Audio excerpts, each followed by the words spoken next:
आज ना मला 8 वर्षाच्या मुलीसाठी हा सुंदरसा फ्रॉक बनवायचा होता, पैठणी फ्रॉक. त्यासाठी हे मी 3.5 मीटर अस्तर घेतलेलं आहे. अस्तर मी 2 फोल्ड करून घेतलेलं आहे. कमरेची उंची इथे 11 अधिक 1 12 टाकली आहे. शोल्डर आणि आर्म होल इथे 5.5 इंच टाकते आहे. छाती 6 इंच टाकून 1.5 इंच मार्जिन, कंबर 5.5 इंच आणि 1.5 इंच मार्जिन, सगळी मापं इथे लिहून दिलेलीच आहेत.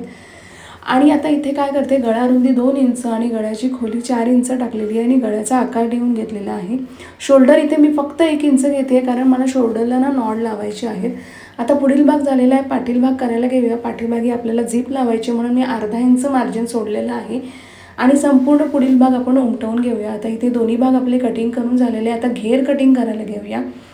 घेरासाठी काय करायचं, अस्तर परत 2 फोल्ड करून घ्यायचं आणि घेराची उंची इथे मी 22 इंच घेते आहे.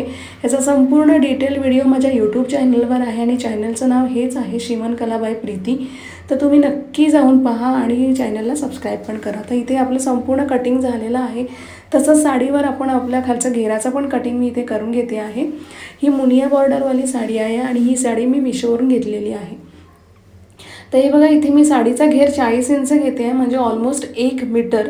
आणि आता इथे ह्याचे ना आपण 2 भाग करून घेऊया, एक पुढील भाग आणि पाठील भाग. आता आपण शिवायला घेऊया.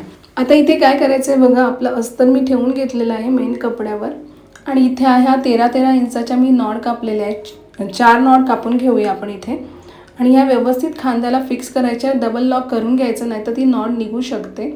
डिटेल व्हिडिओ संपूर्ण आपल्या यूट्यूब चॅनलवर आहे. चॅनलचं नाव हेच आहे, शिवणकला बाय प्रीती. आता मी ही कापड संपूर्ण उलटवून घेतलेलं आहे आणि किनारीची शिलाई मारलेली आहे. आता हा जो झीप लावायचा व्हिडिओ आहे ना, हा आपल्या चॅनलवर आता आहेच, पण खूप सोपी पद्धत आहे ही झीप लावायची. तुम्ही याच्यावरूनही शिकू शकता.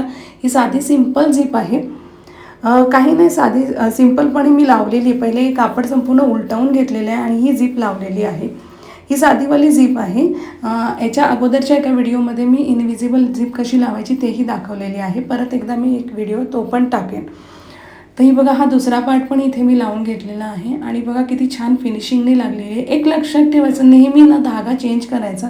आता मला गोल्डन कलरचाच धागा लावायचा आहे, त्यामुळे फिनिशिंग खूप सुंदर येते. तर हा बघा, हे आपले दोन्ही भाग तयार झालेले आहेत. आता मी खालचा घेर व्यवस्थित आपल्या टॉप पार्टला जॉईन करून घेते आणि इथे काय केलेलं आहे बघा, मी हा इनविजिबल करून टाकलेली आहे ह्याची सीम. ते तुम्हाला आपल्या व्हिडिओवर डिटेलमध्ये पाहायला मिळेल. इथे मी ना फिटिंग करते आहे 1.5 इंचावर. तुम्ही तुमच्या मुलीच्या फिटिंगप्रमाणे फिटिंग करा, पण व्यवस्थित फिटिंगचाच बनवा आणि लुझिंगच्या 2-3 शिलाया टाकून ठेवा पाव इंचावर. तर इथे संपूर्ण फ्रॉक आपला तयार झालेला आहे. मी कसा बनवला आहे हे नक्की कमेंट करा.